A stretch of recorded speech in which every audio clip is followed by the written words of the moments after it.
मैं दुबई से छुट्टी पर आया तो कड़ी ठंड में घर वाले हीटर के मज़े लेते और मेरी पत्नी इतनी ठंड में सबके कपड़े धो रही होती और उनके लिए खाने बनाती। ये सब देखकर मैंने माँ से कहा कि बाकी लोगों को बोलो अपने काम खुद किया करें। तो माँ ने बवाल मचा दिया कि हम लोग अब तुम पर बोझ बन गए हैं, तो हमें घर से निकाल दो। अगली सुबह नाश्ता देते समय सर्दी की वजह से पत्नी से ट्रे गिर गई तो माँ ने गालियाँ देना शुरू कर दी। तो मैं कमरे से बाहर आया और पत्नी का हाथ पकड़कर, माँ ये उपहार मैं आपके लिए लाया हूँ, दीदी ये आपके लिए है, भाई ये आपके लिए है। मैं एक एक करके सबको गिफ्ट्स देता जा रहा था। 5 साल बाद दुबई से वापस आया था और सबके लिए ढेरों शॉपिंग करके आया था। माँ के लिए सोने के कड़े लाया था, दीदी के लिए सोने के झुमके और उनके बेटे के लिए खूबसूरत इम्पोर्टेड खिलौना कार लेकर आया था। भाई भाभी के लिए भी सोने की अंगूठी और उनके बच्चों के लिए खिलौने और चॉकलेट्स लेकर आया था। सब लोग अपने अपने गिफ्ट्स लेकर बहुत खुश हुए थे। जब मेरी नज़र सोने के सेट पर पड़ी, वो मैं अपनी पत्नी के लिए उपहार के तौर पर लेकर आया था। उसके लिए सबसे ज़्यादा गिफ्ट लिए थे, सोने का सेट लिया था, कड़े बनवाए थे, अंगूठी बनवाई थी, परफ्यूम लिया था, कपड़े और कुछ ब्रांडेड लोशन और क्रीम वगैरह ली थी। मेरी पत्नी बहुत सुंदर थी और मैं चाहता था कि ये चीज़ इस्तेमाल करने के बाद उसकी सुंदरता में और निखार आ जाए। मैं जितने दिन उसके पास आऊँ उससे खुशबू आती रहे। माँ मधु कहाँ है, कब से देख रहा हूँ लेकिन वो नज़र ही नहीं आई। आखिरकार मैंने माँ से पूछ लिया। उन्होंने कहा कि वो पिछले आंगन में कपड़े धो रही है, पता नहीं पूरे हुए हैं या नहीं। एक तो सुस्त बहुत है तुम्हारी पत्नी, सुबह से लगी हुई है मगर अभी तक कपड़े नहीं धुले। माँ इतनी कड़ी ठंड है और आपने उसे कपड़े धोने के लिए लगाया हुआ है, कोई काम वाली रख लेती या ऑटोमेटिक वॉशिंग मशीन लेकर दी होती, उसमें कपड़े धो लेती। इतने भी क्या कपड़े थे कि उसे धोने में इतनी देर हो गई।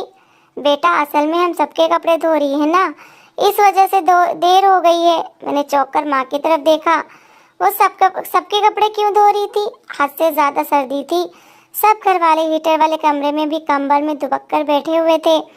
ड्राई फ्रूट्स और मूंगफली के मज़े लिए जा रहे थे, बातें हो रही थी और मेरी पत्नी बाहर कपड़े धो रही थी। मुझे 3 से 4 घंटे हो गए थे घर आए हुए और मुझे वो नज़र तक नहीं आई थी, यहाँ तक कि मिलने भी नहीं आई थी। ऐसा लग रहा था जैसे उसे मेरे आने का पता ही ना हो। माँ क्या मधु को पता है कि मैं आया हूँ? मेरी बात सुनकर माँ गड़बड़ा गई और कहने लगी, हाँ हाँ पता ही होगा, तुमने बताया नहीं था क्या? मैंने कहा नहीं माँ, मेरी तो 1.5 महीने से उससे बात ही नहीं हुई। याद है आप ही ने आखिरी बार बात करवाई थी, उसके बाद कहाँ आप बात करवाती थी? कहती थी कि अपने मायके गई हुई है या किसी पड़ोसी के घर का कह देती थी। मेरी बात सुनकर माँ का रंग उड़ गया था मगर उन्होंने खुद पर काबू पाते हुए कहा, अरे कैसी पत्नी है जिसे पति के आने की खबर नहीं हुई? हम होते थे तुम्हारे पिताजी बाहर खड़े होते थे और हमें पता चल जाता था कि वो आए हुए हैं। जाओ शिवानी, तुम जाकर देखो कि उसने कपड़े धोए हैं या नहीं, उसे बताओ कि तुम्हारा पति आया हुआ है।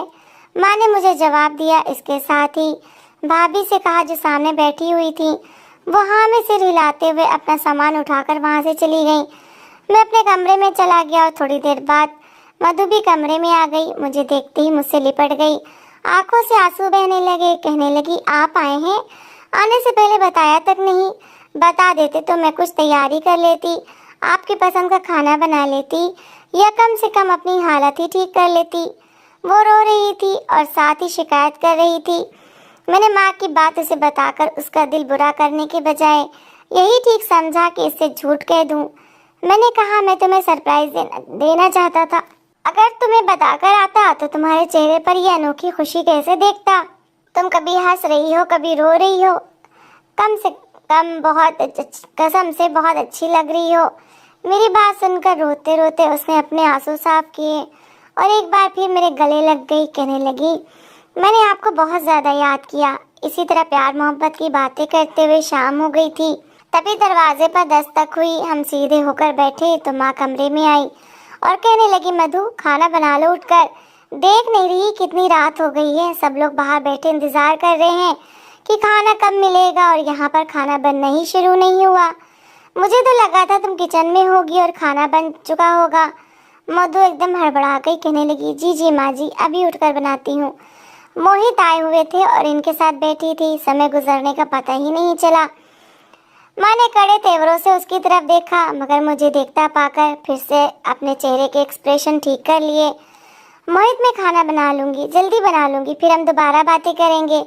माँ ने फिर से उसे घूरा तो वह जल्दी से कमरे से बाहर चली गई और किचन में जाकर खाना बनाने लगी।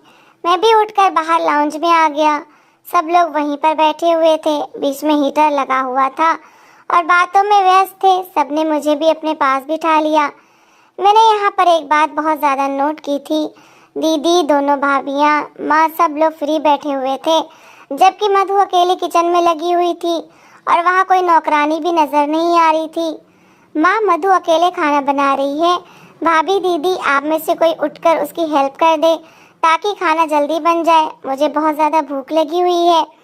मैंने ये सवाल करने के बजाय कि वो अकेले खाना क्यों बना रही है, मधु की मुश्किल आसान की थी ताकि उसकी हेल्प हो जाए और वो जल्दी से फ्री होकर मेरे पास आ जाए। इतने सालों बाद मैं आया था। उसे जुदाई का एक पल भी बर्दाश्त नहीं हो रहा था और उसे समय ही नहीं मिल रहा था मेरे लिए। पहले वो पूरा दिन कपड़े धोने में बिजी रही थी, अब खाना बना रही थी और बाद में किचन समेटने लग जाती, बर्तन धोने लग जाती। इसी तरह करते हुए वो जब तक कमरे में आती, शायद मैं थक कर सो चुका होता। मेरी बात सुनकर एक भाभी मुंह बनाते हुए उठ गई थी, जबकि दूसरी ढीठ बनी हुई बैठी रही थी। उसने जाकर मधु की हेल्प करवाई। खाना बनने के बाद खाना खाने के बाद मैं अपने कमरे में आकर बेचैनी से मधु का इंतजार करने लगा, मगर घंटा बीत चुका था और मधु नहीं आई थी। आखिरकार मैं खुद ही तंग आकर कमरे से बाहर निकला और सीधा किचन में चला गया, क्योंकि मैं जानता था वो यही होगी और यही बात सच साबित हुई थी। वो किचन में बर्तनों के ढेर के साथ खड़ी थी। एक तरफ काफी सारे बर्तन धुले हुए रखे थे, मगर बहुत सारे बर्तन थे जो धोने वाले थे। मधु, तुम अकेली बर्तन क्यों धो रही हो? काम वाली कहाँ है? और भाभी को ही बुला लेती, वो तुम्हारी हेल्प करवा देती। तब मधु ने सर झुका लिया और कहने लगी, कोई बात नहीं, थोड़े से ही बर्तन हैं, मैं धोकर आ जाती हूँ। आप सोना जाइएगा, मुझे आपसे ढेर सारी बातें करनी है। उसने प्यार भरी नजरों से मेरी तरफ देखते हुए कहा। तो मैंने उसका सर थपका और उसके साथ बर्तन धुलवाने लगा। अरे आप क्या कर रहे हैं? जाइए ना, मैं खुद ही बर्तन धो लूँगी। ये कोई इतना भी बड़ा या मुश्किल काम नहीं है जो मैं ना कर सकूं। उसने मुझे तसल्ली देते हुए कहा था और मैं किचन से बाहर निकालने की कोशिश की थी, मगर मैं जिद करके वहीं खड़ा रहा और उसके साथ बर्तन धुलवाने के बाद हाथ पकड़कर उसे कमरे में ले आया था। अगली सुबह फिर से सुबह ही सुबह मधु कमरे से चली गई थी। मैंने उससे कहा कि मेरे पास ही लेटी रहो। तब वो कहने लगी कि नहीं, सबके लिए नाश्ता बनाना है और ढेर सारे काम है। कामों में देर हो जाए तो माँ जी बहुत ज़्यादा डांटती हैं।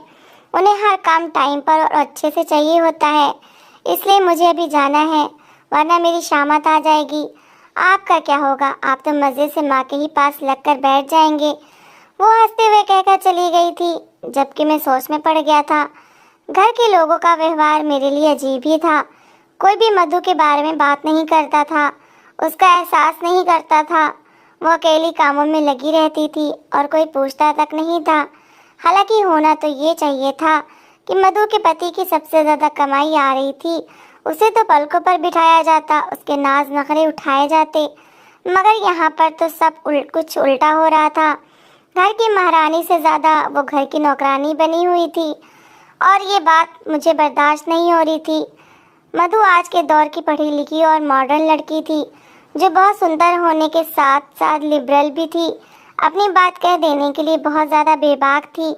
वो कभी भी किसी का अत्याचार बर्दाश्त नहीं करती थी और अब घर के कामों में सबके जुल्म बर्दाश्त करते हुए भी वो बिल्कुल चुप थी। कुछ तो ऐसा था जो मेरी नज़रों से ओझल था, जिसके बारे में पता लगाना ज़रूरी था। मैं चुपचाप उठा और कमरे से बाहर निकल गया। मेरी पत्नी अकेले नाश्ते की तैयारी में लगी हुई थी।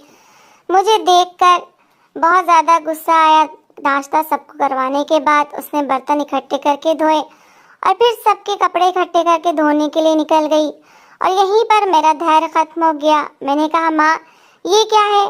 क्यों मधु सबके काम करती फिर रही है? चलो खाना वगैरह बनाने तक तो ठीक है, लेकिन इस पर सब लोगों ने इतना बोझ क्यों डाल रखा है? जैसे आपको सर्दी लगती है वैसे इसे भी लगती होगी। मेरा इतना कहना था कि गजब हो गया। मधु ने भीगी आंखों से मेरी तरफ देखा, जबकि मेरी माँ को बहुत गुस्सा आया था और माँ ने बोलना शुरू कर दिया। कहने लगी, हाँ हाँ, हम तुम पर बोझ बन गए हैं। अगर इतना बोझ बन गए हैं तो अब हमें घर से ही बाहर निकाल दो।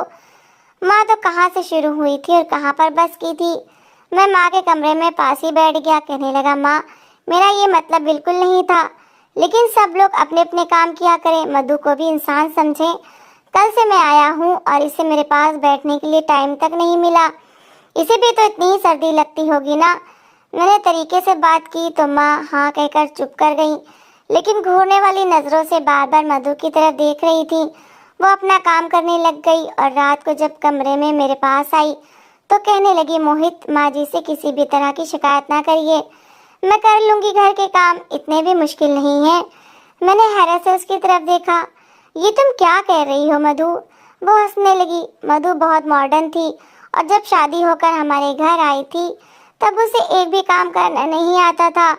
मैं हंसा करता था जब वो छोटे छोटे काम के लिए भी इंटरनेट से मदद लिया करती थी। मेरे दुबई जाने के बाद वो सारे काम ऐसे सीख गई थी कि बिना चूक किए सारे काम करती थी। पहले वो किसी की बात बर्दाश्त नहीं करती थी, अम्मा की डांट भी चुपचाप सह लिया करती थी। इसमें इतना धैर्य कैसे आया? ये बात जब मैंने उससे पूछी तो उसने मुस्कुराते हुए कहा, मोहित, समय के साथ हर इंसान बदल जाता है। अगर मैं भी बदल गई हूँ तो इसमें कौन सी बड़ी बात है? अपना घर बसाने के लिए तो लड़कियां ना जाने क्या कुछ करती हैं।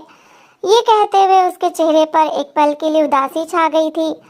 आंखों में कोई गहरा दुख नजर आया था। मैंने फौरन नोट किया था, लेकिन जब उससे पूछा तो वो बात बदल गई। कहने लगी, आपको वहम हुआ है, ऐसी कोई बात नहीं है। सुबह मैं अभी सोया हुआ ही था जब मधु कमरे से चली गई थी और मुझे पता भी नहीं चला था। मैं कमरे से बाहर निकला तो एकदम बर्तन टूटने की आवाज़ आई। मैं जल्दी से आगे बढ़ा, मगर अगला दृश्य देखकर हैरान रह गया। मैं कभी हैरानी से मधु की तरफ देख रहा था तो कभी माँ की तरफ देख रहा था, कभी आंखों देखा झूठ लग रहा था और कानों सुने पर विश्वास नहीं हो रहा था। आज ठंडक हद से ज़्यादा थी, मगर मधु ने सबके लिए नाश्ता बनाया था और अब सर्दी की वजह से उसके हाथ काँप रहे थे। नाश्ता देते हुए उसके हाथ से नाश्ते के ट्रे गिर गई थी और माँ ने उसे गालियाँ देना शुरू कर दी। माँ ने भी जहालत की हद कर दी थी, उसे उसके माँ बाप तक की गालियाँ दे रही थी। मैं माँ की बातें सुनकर एक पल के लिए हैरान हुआ था और इससे ज़्यादा हैरान मधु के लिए हुआ था, जो चुपचाप अपने माँ बाप के खिलाफ इतनी बातें बर्दाश्त कर रही थी। मुझे वाकई नहीं लगा कि ये वही मधु है जिसे मैं शादी करके अपने घर ले आया था। तब मैं आगे बढ़ा। मुझे अपनी पत्नी की इतनी बेइज्जती बर्दाश्त नहीं हुई। भाभी और दीदी सब मधु पर हंस रहे थे। बहन भाई भी सारा तमाशा देखते हुए नाश्ता कर रहे थे। सबके चेहरे पर दबी दबी मुस्कुराहट थी। मैंने जाकर मधु का हाथ पकड़ा और कहा, आज की बात तुम्हें कोई ज़रूरत नहीं है किसी के लिए नाश्ता बनाने की। सब अपने अपने काम खुद कर सकते हैं, चलो मेरे साथ। ये कहते हुए मैं मधु का हाथ पकड़कर उसे कमरे में ले आया। बेड पर बिठाने के बाद मैंने दरवाज़ा लॉक किया और उसे सख्ती से कंधे से पकड़ लिया। कहने लगा, मुझे बताओ क्या बात है जिसकी वजह से तुम ये सब कुछ बर्दाश्त कर रही हो? तुम ऐसी तो नहीं थी मधु। तुमने ऐसी कौन सी गलती की है जिसकी सज़ा खुद को ऐसे दे रही हो? मुझे बताओ, घर वालों ने ऐसा क्या कह रखा है तुमसे जिसका डर तुम्हें इनके आगे ज़बान खोलने ही नहीं देता? और तुम मुझे भी चुप करवा देती हो, अपने लिए स्टैंड नहीं लेती। मेरी बात सुनकर मधु की आंखों से आंसू बहने लगे और वो कहने लगी, ऐसा कुछ भी नहीं है, मुझे जाकर अपना काम करने दीजिए। आप न जाने कौन कौन से वहम पाल लेते हैं। बस मुझे अच्छा नहीं लगता किसी के आगे ज़बान चलाऊं या किसी को उसकी बात का जवाब दूं। सबको समय ही उनके बुरे व्यवहार का जवाब दे देगा। ये कहने के बाद मधु उठकर कमरे से बाहर निकल गई और मैंने अपना सर पकड़ लिया। ना तो वो मुझे बताने के लिए तैयार थी और ना ही माँ, लेकिन ज़रूर कुछ ऐसा था जिसकी वजह से वो ब्लैकमेल हुई थी और घर वालों ने उसकी इस बात का फ़ायदा उठाना शुरू किया था। बहरहाल मैंने भी सोच लिया था कि जो भी बात है ज़रूर पता लगा कर रहूँगा, लेकिन मुझे कुछ भी पता लगाने की ज़रूरत ही नहीं पड़ी थी। माँ और भाभी लोग आपस में बातें कर रहे थे और मैंने उनकी सारी बातें सुन ली थी। मुझे वाकई अपने कानों पर विश्वास नहीं हो रहा था कि मधु मेरे साथ ऐसा कैसे कर सकती है और घर वाले वो तो कम से कम मुझे सच बता सकते थे, मगर सबको ही अपने अपने फायदे की पड़ी हुई थी। यहाँ से जाने के लगभग 1 साल बाद की बात है। घर में कोई आदमी घुस आया था और घर वालों ने मधु पर इल्जाम लगा दिया था कि तुम्हारा पति इंडिया से बाहर है और तुमसे पति की दूरी बर्दाश्त नहीं हो रही, इसलिए गैर मर्द को कमरे में बुला लिया है। मधु ने सफाइयाँ दी थी, मगर किसी ने विश्वास नहीं किया था। उल्टा मधु को धमकियाँ देने शुरू कर दी गईं कि वो मुझसे मधु को डाइवोर्स दिलवा देंगे और उसके चरित्र के बारे में मुझे बताएंगे। तभी मधु उनसे दब गई और जैसा जैसा घर वाले कहते गए वो उनकी हर बात मानती गई। मुझसे दूर न होने की खातिर उसने अपने व्यक्तित्व को कहीं पीछे छोड़ दिया था। मुझे खुद पर भी बहुत गुस्सा आया कि मैं अपने घर वालों के बीच उसे छोड़कर चला गया था और कभी उससे उसका हालचाल पूछने की कोशिश ही नहीं की थी। काश मैं उसे अलग से मोबाइल ही दे देता। जब उस पर यह कयामत गुजर रही थी, वो तभी मुझे इस बात से सचेत कर देती। घर वालों ने उसे ब्लैकमेल किया था और वो हो गई थी और उनकी हर बात नौकरानियों की तरह मानने लगी थी। घर वालों को अब भी लगता था कि उस इंसान को मधु ने ही बुलाया था। उनकी नज़र में मधु चरित्रहीन और बदचलन थी, जिसके गैर मर्दों के साथ संबंध है। मगर इसके बावजूद घर वालों ने मुझे नहीं बताया था ताकि वो मेरी कमाई खा सकें और मेरी पत्नी को ब्लैकमेल करते हुए सारी जिंदगी अपने इशारों पर नचा सकें। मेरे साथ किसी ने वफा नहीं की थी। मैं सर पकड़कर बैठा हुआ था। उसी पल मधु कमरे में आई और कहने लगी, मुझे आपको ज़रूरी बात बतानी है। मैंने उसके सामने ये जाहिर किया कि मुझे कुछ नहीं पता और फिर वो शुरू से आखिर तक सब बातें मुझे बताती गई। कहने लगी, जिसकी आप चाहें मैं उसकी कसम खाने के लिए तैयार हूँ। अपनी बेगुनाही में कोई भी सबूत देने के लिए तैयार हूँ। मेरा विश्वास करें, मैं पापी नहीं हूँ। मेरा उस इंसान के साथ कोई संबंध नहीं था, लेकिन आपके घर वालों ने मुझे इस आदमी की धमकियाँ दे देकर एक बेगुनाह को गुलाम बना लिया। अब मैं जान गई हूँ वो आपके साथ भी अच्छे नहीं हैं, क्योंकि अगर वो आपके साथ अच्छे होते तो आपको सच्चाई बताते। वही सच्चाई जिसके बारे में उन्होंने अंधा विश्वास कर रखा है कि मैं बदचलन हूँ, लेकिन उन्होंने आपसे ये बात छुपा ली। वो सिर्फ मुझसे बदला लेना चाहते हैं और मुझे दबाकर रखना चाहते हैं ताकि आपके पैसों पर अय्याशी कर सकें। मैं इतने समय से आपकी वापसी का ही इंतज़ार कर रही थी। चाहती थी कि आपके जाने से कुछ दिन पहले आपको बता दूंगी, फिर इसका फैसला आपके हाथ में होगा। मगर इससे पहले आपके साथ कुछ समय गुजारूं, कुछ अच्छी यादें बना लूं ताकि आप मुझे छोड़ भी दें तो ये यादें मेरी ज़िंदगी भर का साथी बन सकें। आप मुझे गलत समझना चाहते हैं तो समझ लीजिए, मुझे छोड़ना है तो छोड़ दीजिए, मगर मेरी एक बात याद रखिएगा, मैंने उस आदमी को नहीं बुलाया था। मैं शुरू दिन से आपके साथ वफादार हूँ और हमेशा वफादार रहूँगी। मधु की बातें मेरे दिल को झंझोड़ गई थी। मैंने उसे गले लगाया और चुपचाप दुबई वापस चला गया। मधु से भी कुछ नहीं कहा और अपने घर वालों से भी कुछ नहीं। दुबई जाने के बाद मैंने मधु के पेपर्स बनवाए और उसे हमेशा हमेशा के लिए अपने पास बुला लिया, क्योंकि अब उसे अपने घर वालों के सहारे पर नहीं छोड़ सकता था। क्योंकि मैं जान गया था कि सारी साजिश मेरे घर वालों ने जानबूझकर की थी। उस आदमी को भी उन्होंने ही बुलाया था ताकि मधु के साथ इल्ज़ाम लगा सकें और उसे दबाकर रख सकें। मैंने अपने घर वालों से सारे नाते तोड़ लिए हैं। ऐसे रिश्ते किस काम के जो सिर्फ मतलब से हों। तो दोस्तों, इस कहानी को लेकर आपकी क्या राय है, कमेंट बॉक्स में ज़रूर बताएं। और अगर आपको हमारी आज की कहानी अच्छी लगी हो तो प्लीज़ इसे लाइक ज़रूर करें। अगर आपने अभी तक हमारे चैनल को सब्सक्राइब नहीं किया तो ज़रूर कर लीजिए। तो मिलते हैं ऐसी एक और मोटिवेशनल कहानी के साथ। Thanks for watching.